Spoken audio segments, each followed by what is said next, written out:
دریائے راوی پر بھارت کا 3 ڈیم 92% تک بھر گیا ہے۔ دریائے راوی میں مزید سیلاب کی وارننگ جاری کر دی گئی۔ دریائے راوی جسٹر کے مقام پر پانی کا بہاؤ پھر بڑھنے لگا ہے۔ کیا صورتحال دیکھی جا رہی ہے اس وقت؟ علی راوی سے جان لیں گے، بتائیے گا۔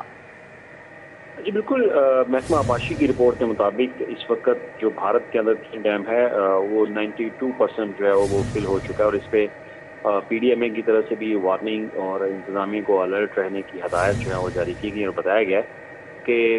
بھارت جو ہے وہ کسی بھی وقت پانی وہ دریائے راوی میں چھوڑ سکتا ہے انڈیا جسر کے مقام پر۔ اب اس کے لیے پیشگی اطلاعات وہ انڈیا نے پہلے بھی نہیں دی تھی اور اس بار بھی شاید وہ نہ دے، لیکن اس سے پی ڈی ایم اے کی طرف سے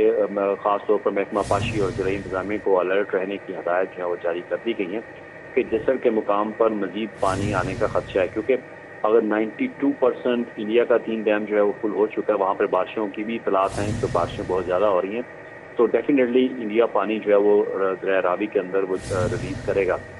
اور دریائے راوی میں اگر پانی ریلیز کیا جاتا ہے تو اس سے جو سیلابی صورتحال ہے وہ برقرار رہنے کا کوئی امکان ہے۔ اور اس حوالے سے پی ڈی ایم اے کی طرف سے جو بتایا جا رہا ہے، کیونکہ جسر کے مقام پر اب پانی کا بہاؤ جو ہے وہ مسلسل بڑھ رہا ہے، اور اس میں ایک زیادہ وجوہات جو ہے وہ یہ بتائی جا رہی ہیں کہ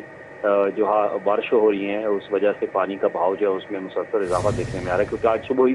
اگر دیکھا جائے ڈیٹا کی طرف جو داد و شمار ہمارے ساتھ شیئر کیے گئے تھے تو جسر کے مقام پر 80,000 جو ہے وہ کیوسیک کا واٹر ریکارڈ کیا گیا تھا، لیکن اب جو ہے وہ 85,000 کیوسیک تک پہنچ چکا ہے۔ اب اس پر ہماری محکمہ آباشی کے حکام سے بھی باقاعدہ بات ہوئی تو انہوں نے کہا کہ اگر انڈیا کا 92% ڈیم فل ہو چکا ہے تو اسے ڈیفینیٹلی وہ پانی جو ہے وہ ریلیز کریں گے، اور ہو سکتا ہے کہ وہ 4 لاکھ کیوسیک تک کا پانی وہ ریلیز کریں، کیونکہ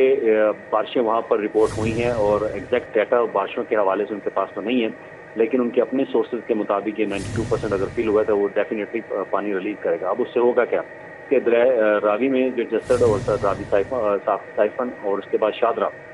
شادرہ کے مقام پر مزید سیلابی صورتحال ہوگی اور برقرار رہے گی، لیکن اس کی جو نوعیت ہے وہ پہلے سے زیادہ جو ہے وہ کم ہوگی، کیونکہ اب اس دفعہ اگر پانی ریلیز کیا جاتا ہے تو اس کو ہو سکتا ہے کہ ایک کنٹرول ڈسچارج جو ہے وہ کیا جائے۔ جی جی ٹھیک ہے، علی راوی بہت شکریہ آپ کا۔